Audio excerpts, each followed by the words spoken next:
పూజా TV ప్రేక్షకులకి స్వాగతం, సుస్వాగతం. వాగర్థావివ సంపృక్తౌ వాగర్థ ప్రతిపత్తయే జగతఃపితరౌ వందే పార్వతీ పరమేశ్వరౌ. ఆదిత్యాయ చ సోమాయ మంగళాయ బుధాయ చ గురుశుక్ర శనిభ్యశ్చ రాహవే కేతవే నమః.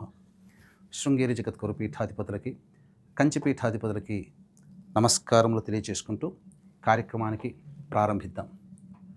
ఉదయించే ప్రతిరోజు కూడా మన సొంతం అవ్వాలని కోరుకుంటాం. చేసే ప్రతి ప్రయత్నము అందులో మనం ఖచ్చితంగా విజయం సాధించాలనే ప్రతి మానవుడు ప్రయత్నం చేస్తుంటాడు. నిజాయితీగా కష్టపడుతుంటాం. అయినా చాలామంది తమ జీవితాలలో కష్టాలు నష్టాలు అనుభవిస్తుంటుంటారు. సమస్యల సుడిగుండంలో చిక్కుకొని ఉంటుంటాం. అయితే ఇంకొంతమందికి అయాచితంగా చిరు ప్రయత్నంలోనే అనంతమైనటువంటి ఫలితాల్ని పొందుతూ ఉంటుంటాం. అంతేకాకుండా అన్ని విధాలుగా జీవితంలో సుఖమయంగా జీవిస్తుంటుంటాం. ఎందుకు ఈ వివక్ష? ఎందుకు? దీని గల కారణం ఏంటి? మన జీవితంలో పుట్టినప్పటి నుంచి ఇప్పటి వరకు కూడా ఎవరికీ మోసం చేయలేదే, ఎవరిని బాధ పెట్టలేదే, ఇంకా చేతనైన సహాయమే చేశాము. అంతగా మంచితనంగా ఉన్నప్పటికీ ఎందుకు ఈ కష్టాలు మనకేనా అనే ఆలోచన చాలామందికి ఉంటుంది. కొంతమంది పాపాలు చేస్తుంటారు, దుర్మార్గంగా ఉంటుంటారు, కానీ వాళ్ళ జీవితంలో అభివృద్ధి ఉంటుంది. కానీ ఏమీ తేడా? దీనికి గత జన్మ కర్మదోషాలైనా, గత జన్మ పుణ్య ప్రభావమేనా, గత జన్మలో పాపకర్మలు చేశామా? అయితే వీటన్నిటికీ ఎక్కడ మనకు సమాధానం దొరుకుతుంది అనంటే, జ్యోతిష్య శాస్త్రంలో నవగ్రహాలు తమ యొక్క సంచార ప్రభావం ఉన్నప్పుడు మంచి చెడు అనేటువంటివి మనకు తెలియజేస్తాయి. కాబట్టి నవగ్రహాల్లో అత్యంత శుభకరుడైనటువంటి గురువు మిథున రాశి నుంచి కర్కాటక రాశిలోకి ప్రవేశం చేస్తున్నటువంటి కారణం చేత ఇప్పటి వరకు కష్టాలలో ఉన్నటువంటి వాళ్ళకి, కొన్ని రాశిలో జన్మించినటువంటి వారికి అద్భుతమైనటువంటి యోగాలు సంప్రాప్తం అవ్వబోతున్నాయి. కొంతమంది ఇప్పటి వరకు మంచిగా ఉన్నటువంటి వాళ్ళకి కష్టాల సుడిగుండంలో చిక్కుకుపోయే ప్రమాదం పొంచి ఉంది. కాబట్టి ఏ రాశిలో జన్మించినటువంటి వారికి మంచి, ఏ రాశిలో వారికి చెడు జరుగుతుందో తెలుసుకునే ప్రయత్నం చేద్దాం. అంతేకాకుండా అత్యంత శుభకరుడైనటువంటి గురువు యొక్క అనుగ్రహం అమాంతం పెంపొందించుకోవాలంటే ఈ 18 అక్టోబర్ నుంచి 5 డిసెంబర్ మధ్య కాలంలో 3 పర్వదినాలు ఉన్నాయి. ఆ 3 పర్వదినాల్లో ఎటువంటి పరిహారాలు పాటించాలో కూడా తెలుసుకునే ప్రయత్నం చేద్దాం. ఇక ఆలస్యం చేయకుండా 12 రాశుల్లో జన్మించినటువంటి వారికి కేవలం ఈ యొక్క గురుగ్రహ మార్పే కాకుండా గురువుతో పాటు రవి, కుజ, శుక్ర మరియు బుధగ్రహాల యొక్క మార్పు వలన కూడా జీవితంలో ఎలాంటి సంఘటనలు చోటు చేసుకుంటాయనే విషయాల గురించి చర్చించుకుందాం. వృషభ రాశిలో జన్మించినటువంటి వారికి అత్యంత శుభకరుడైనటువంటి గురుగ్రహ మార్పు 18 అక్టోబర్ నుంచి 5 డిసెంబర్ వరకు ఉండబోతుంది. అలాగే రవిగ్రహ మార్పు, కుజగ్రహ మార్పు ఈ వృషభ రాశిలో జన్మించినటువంటి వాళ్ళకి జీవితంలో ఎలాంటి మార్పు ఉండబోతుందో మనం తెలుసుకునే ప్రయత్నం చేద్దాం. గమనించినట్లయితే ఈ వృషభ రాశి వారికి ఈ 17 అక్టోబర్ వరకు కూడా గురుడు ద్వితీయ స్థానంలో అత్యంత శుభకరుడుగా ఉన్నటువంటిది. కానీ అకస్మాత్తుగా ఈ 18 అక్టోబర్ నుంచి అతిచారముతో కర్కాటక రాశిలోకి ప్రవేశం చేయడం వల్ల సాఫీగా సాగుతున్నటువంటి జీవితంలో ఒక్కసారి కుదుపులు అనేటువంటివి వస్తాయి. అంటే ఏం జరగబోతుంది? ప్రధానంగా ఈ గురుగ్రహ మార్పు కొంత ప్రత్యేకమైనటువంటి స్థితిగతులు మీ యొక్క జీవితంలో ఉండబోతున్నాయి. ఏమా ప్రత్యేకమైనటువంటి స్థితిగతులు? ఈ యొక్క తృతీయ స్థానంలో ఉండేటువంటి గురుగ్రహము మీకు సాధారణంగా అశుభమైనటువంటి ఫలితాలని ఇచ్చే అవకాశాలు ఎక్కువగా ఉంటాయి. ఇప్పటి వరకు మనం అనుకున్నది అనుకున్నట్టుగా జరిగింది. అలాగే ఎన్ని కష్టాలున్నా ఆ కష్టాల నుంచి బయటపడే మార్గం మనకు కనబడింది. ఇప్పుడేంటి ఈ గురుగ్రహ మార్పు వల్ల లేనిపోని కష్టాలు వస్తాయా? ఎలా వస్తాయి? ఎలా దీని నుంచి బయటపడాలి అని వీక్షించేటువంటి ప్రేక్షకులుగా చాలామంది ఆలోచిస్తుంటారు. ఎందుకంటే ఎక్కడ చూసినా ఈ గురుగ్రహ మార్పు, ఎందుకంటే గురువుకి అత్యంత శుభస్థానమైనటువంటి కర్కాటక రాశిలో మార్పు చెందుతున్నటువంటి కారణం చేత ముఖ్యంగా మీ జీవితంలో లాస్ అంటే నష్టములు కలిగించే వ్యక్తులు పరిచయం అవుతారు. ఇది గుర్తుపెట్టుకోండి. ఈ 18 అక్టోబర్ నుంచి 5 డిసెంబర్ మధ్యకాలంలో పరిచయం అయ్యేటువంటి వ్యక్తులు భవిష్యత్తులో, ఎందుకనంటే వచ్చే సంవత్సరం మళ్ళీ మార్చి, ఏప్రిల్ తర్వాత ఈ గురుగ్రహ మార్పు కర్కాటక రాశిలో ఉండబోతుంది. కాబట్టి ఈ వృషభ రాశిలో జన్మించినటువంటి వ్యక్తికి ఈ 18 అక్టోబర్ నుంచి 5 డిసెంబర్ మధ్యకాలంలో పరిచయమైన వ్యక్తుల యొక్క ప్రభావం వలన ఆ వచ్చే సంవత్సరం తర్వాత ఆ వ్యక్తుల ద్వారా మీకు కొంత నష్టములు, కష్టములు ఏర్పడే అవకాశం ఉంటుంది. కాబట్టి ఈ మధ్య కాలంలో పరిచయం అయ్యే వ్యక్తుల వలన జాగ్రత్తగా గమనించండి. మీకు బాగా నచ్చితేనే వారితో స్నేహము కానీ, వాళ్ళతో వ్యాపార లావాదేవీలు కానీ, ఇంకేదైనా కానీ చేయండి. ఇది గుర్తుపెట్టుకోండి. సోదర సోదరీమణుల మధ్య విభేదాలు కానీ, స్నేహితుల మధ్య విభేదాలు కానీ ఈ 18 అక్టోబర్ నుంచి 5 డిసెంబర్ మధ్య కాలంలో రావచ్చు. అనవసరమైనటువంటి ప్రయాణాలు జరిగేటువంటి అవకాశం ఉంటుంది. అలాగే నీటి గండములు అనేటువంటివి ఈ యొక్క వృషభ రాశిలో జన్మించినటువంటి వారికి ఉంటుంది. ప్రధానంగా గమనించుకున్నట్లయితే ఈ యొక్క వృషభ రాశిలో జన్మించినటువంటి వారికి జీవిత భాగస్వామి కానీ, వ్యాపార భాగస్వాముల మధ్య కానీ కొంత పొరపచ్చాలు వచ్చే అవకాశం కూడా ఈ యొక్క గురుగ్రహ మార్పు ప్రభావంలో కలుగుతుంది. అంతేకాకుండా ఏ పని అయితే లాభాన్ని ఆశించి, అంటే ధనాన్ని ఆశిస్తే ధనము, ఉద్యోగం ఆశిస్తే ఉద్యోగము, లేదా ఏదైనా కానీ ఒక వ్యక్తి నుంచి లేదా ఒక సంస్థ నుంచి మనకు పొందబోయేటువంటి లాభం ఏదైతే ఉంటుందో ఆ లాభాన్ని ఆశించి చేసే పనులలో కొన్ని ఇబ్బందికర పరిస్థితులు అనేటువంటివి ఉంటాయి.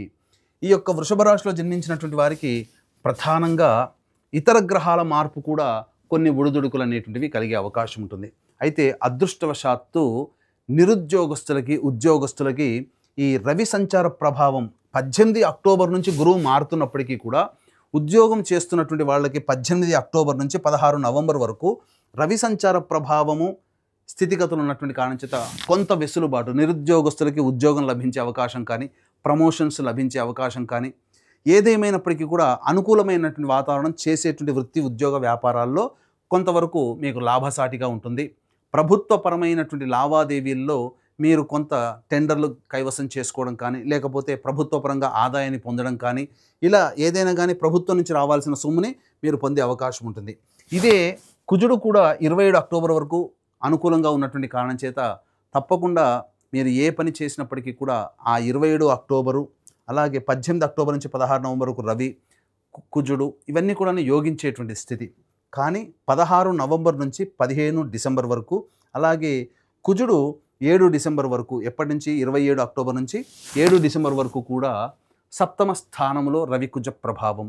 ఇది చాలా జాగ్రత్తగా, ఇంతకుముందు చెప్పుకున్నట్టుగా గురుగ్రహ మార్పు వలన చేస్తున్నటువంటి ఉద్యోగంలో సాటి ఉద్యోగస్తులతో కానీ, పై అధికారులతో కానీ, జీవిత భాగస్వామితో కానీ, వ్యాపార భాగస్వామితో కానీ కొన్ని పొరపచ్చాలు వచ్చే అవకాశం ఉందని చెప్పాను కదా. దాని యొక్క ప్రభావం 16 నవంబర్ నుంచి మీకు పడేటువంటి అవకాశం ఉంటుంది. కాబట్టి జాగ్రత్తలు పాటించండి. అలాగే ఈ అశుభమైనటువంటి గురువు, ఇప్పటి వరకు యోగిస్తున్నటువంటి గురువు అశుభ స్థానంలోకి వెళ్ళడం వల్ల ప్రధానంగా ఈ సంబంధించినటువంటి ఈ నవమ స్థానం మీద దృష్టి, దీనివల్ల జరిగేటువంటిది ఏంటి అంటే ప్రధానంగా తండ్రి గారి ఆరోగ్యం పట్ల శ్రద్ధ వహించాలి. ఫస్ట్ అదొకటి. తర్వాత ఆస్తికి సంబంధించినటువంటి లావాదేవీలు ఏవైతే ఉంటాయో వాటికి సంబంధించినటువంటి చర్చలు జరుగుతాయి. పురాకృత ఆస్తి అనగా తాత ముత్తాతలకు సంబంధించినటువంటి ఆస్తి కానీ, స్వార్జితం కానీ, పిత్రార్జితం కానీ, లేదా న్యాయ సంబంధమైనటువంటి విషయాల్లో వెళ్ళేటువంటి అవకాశం ఉంటుంది. కోర్టు దాకా వెళ్ళేటువంటి అవకాశాలు ఉంటాయి. కాబట్టి జాగ్రత్తలు పాటించండి. అలాగే రావాల్సినటువంటి సొమ్ము ఇప్పటి వరకు ఇస్తాము అన్నటువంటి వాళ్ళు మళ్ళీ తిరిగి మొహం చాటేసే అవకాశం కూడా ఈ గురుగ్రహ మార్పు వలన ఈ 18 అక్టోబర్ నుంచి 5 డిసెంబర్ మధ్యకాలంలో ఉండేటువంటి అవకాశం ఉంటుంది. ఎప్పుడైతే ఈ రవిగ్రహ మార్పు 16 నవంబర్ నుంచి మారుతున్నాడు, 27 అక్టోబర్ నుంచి కుజుడు కూడా సప్తమ స్థానంలోకి మారుతున్నాడు. కాబట్టి 27 అక్టోబర్ నుంచి సాధారణంగా జీవిత భాగస్వామి, వ్యాపార భాగస్వాముల మధ్య పొరపచ్చాలు.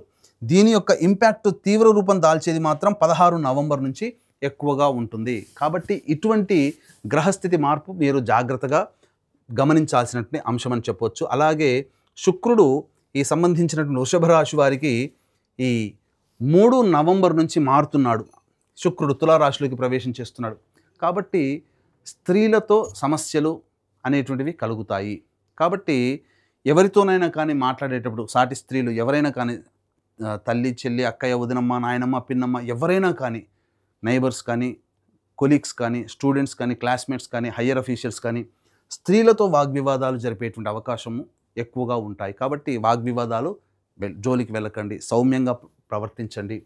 కొంతవరకు గమనించుకున్నట్లయితే ఈ యొక్క వృషభ రాశి వారికి శని యాజ్ యూజువల్గా లాభాన్ని కలగచేస్తున్నాడు. అంటే ఒక రకంగా చూసినట్లయితే ద్వితీయ స్థాన సంచారం వరకు 26 అక్టోబర్ వరకు గురుడు యోగిస్తున్నాడు, శని లాభస్థానంలో ఉన్నాడు. కాబట్టి ఇటు గురువు ఇటు శని అనేటువంటిది మీకు సంపూర్ణంగా యోగించేటువంటి పరిస్థితి కనబడిందండి. కానీ ఇక్కడ ఎప్పుడైతే గురువు మారాడో గురువు దృష్టి శని మీద ఉండడం, శని యోగించేటువంటి గ్రహం కూడా అశుభమైపోయాడు. కాబట్టి ధనపరమైనటువంటి నష్టములు ఎక్కువగా ఉంటాయి. ఆర్థిక లావాదేవీల్లో జాగ్రత్తగా ఉండాలి. ఎవరికైనా అప్పిచ్చినా మరి అవి తిరిగి రావు. రుణగ్రస్తులు అప్పులు చేయాల్సినటువంటి పరిస్థితి వస్తుంది. ముఖ్యంగా విద్యార్థులు బాగా కష్టపడితే తప్ప ఫలితాలు పొందలేనటువంటి పరిస్థితి. కాబట్టి జాగ్రత్తలు పాటించండి. వివాహానికి సంబంధించినటువంటి చేయ ప్రయత్నాల్లో కొంతవరకు వెసులుబాటు ఉంటుంది. వివాహ ప్రయత్నాల్లో కొంత మీకు కలిసి వచ్చేటువంటి అవకాశం ఉంటుంది. ఏది ఏమైనప్పటికీ కూడాను ఈ యొక్క శుభుడు అయినటువంటి గురువు మీకు అశుభ స్థానంలోకి వెళ్తున్నటువంటి కారణం చేత గురుగ్రహం యొక్క అనుగ్రహాన్ని పొందే ప్రయత్నం కనుక చేసినట్లయితే తప్పకుండా దైవానుగ్రహం అనేటువంటిది మీకు కలుగుతుంది. ఇట్టి దైవానుగ్రహం ఎందుకనంటే ఇప్పుడు చెప్పినటువంటిది ఇప్పటి వరకు మిథున రాశి వారికి అనుకూలంగా ఉన్నటువంటిది ఒక్కసారి మార్పు కనబడిన తర్వాత కొన్ని సమస్యలు అనేటువంటివి ఉంటాయి. ఇప్పుడు చెప్పిన వాటికంటే కూడా ఇంకా విభిన్నమైనటువంటి సమస్యలు. ఎందుకనంటే ఈ వృషభ రాశి వారికి అర్ధాష్టమ కేతువు కూడా తోడై ఉన్నాడు.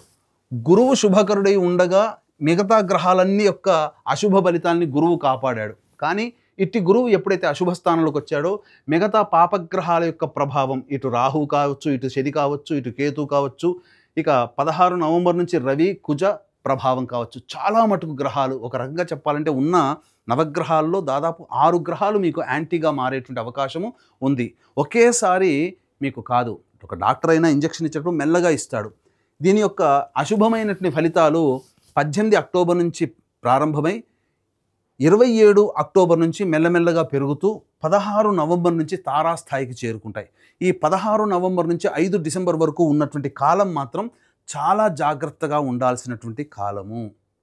ఈ సమయంలో ఉద్యోగస్తులు ఎవరైతే గుర్తుపెట్టుకోండి, ఉద్యోగం మారడానికి ప్రయత్నం చేయకండి. ఒత్తిడులు ఉంటాయి. ప్రశాంతత లేని జీవితాన్ని గడపాల్సిన అవకాశం ఉంటుంది.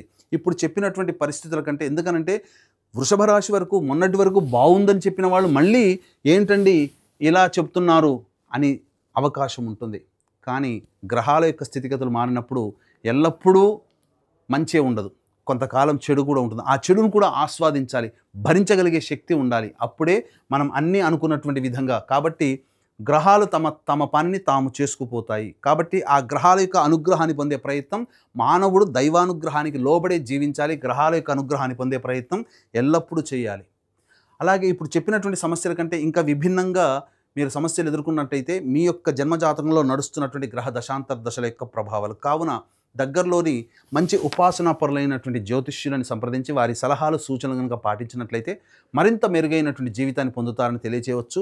అలాగే ప్రధానంగా ఇక్కడ మీరు గమనించినట్లయితే ఈ గురుగ్రహం యొక్క అనుగ్రహం కనుక పొందినట్లయితే సంపూర్ణమైనటువంటి యోగాన్ని పొందే అవకాశం ఉంటుంది. కాబట్టి ఇట్టి గురువు అశుభ స్థానంలోకి ఉండి మీ యొక్క జాతకరీత్యా ప్రధానంగా భాగస్వామ్య స్థానాన్ని, అలాగే పూర్వపుణ్య స్థానాన్ని, అలాగే మరియు లాభస్థానాన్ని వీక్షణ చేస్తున్నటువంటి కారణం చేత కొంత ఇబ్బందికర పరిస్థితులు ఉంటాయి. కాబట్టి ఈ గురువు 18 అక్టోబర్ నుంచి 5 డిసెంబర్ మధ్యకాలంలో సంచారం చేస్తున్నటువంటి కారణం చేత దివ్యమైనటువంటి రోజుల్లో ఈ గురుగ్రహ అశుభాన్ని శుభ ఫలితాలుగా మార్చుకునే అవకాశం మనకు మన పీఠం ద్వారా కలగజేయడం జరుగుతుంది. ఈ 5 నవంబర్ తారీఖు రోజున కార్తీక పౌర్ణమి సుప్రసిద్ధ కాశీ క్షేత్రంలో, అలాగే 20 నవంబర్ కార్తీక అమావాస్య శ్రీశైల క్షేత్రంలో, అలాగే 4 డిసెంబర్ మార్గశిర పౌర్ణమి దత్తక్షేత్రంలో సర్వదోష నివారణ పూజల హోమాలు అనేటువంటి జరిపించడం జరుగుతుంది. కాబట్టి అవకాశం ఉన్న వాళ్ళు కార్యక్రమ తదనంతరం కాంటాక్ట్ చేసి మీ గోత్రనామాదులు నమోదు చేసుకోవచ్చు. సంపూర్ణమైనటువంటి దేవతానుగ్రహం మీకు కలుగుతుందని చెప్పవచ్చు. శక్తిపాతం చేసినటువంటి మాలలు మీకు ఇవ్వడం జరుగుతుంది. అవకాశం ఉన్న వాళ్ళు కార్యక్రమ తదనంతరం కాంటాక్ట్ చేసి మీ గోత్రనామాదులు నమోదు చేసుకొని గురుగ్రహ ప్రభావం వల్ల వచ్చేటువంటి ఇబ్బందుల నుంచి బయటపడవచ్చని చెప్పవచ్చు. సర్వం శ్రీ ఉమామహేశ్వర పరబ్రహ్మార్పణమస్తు.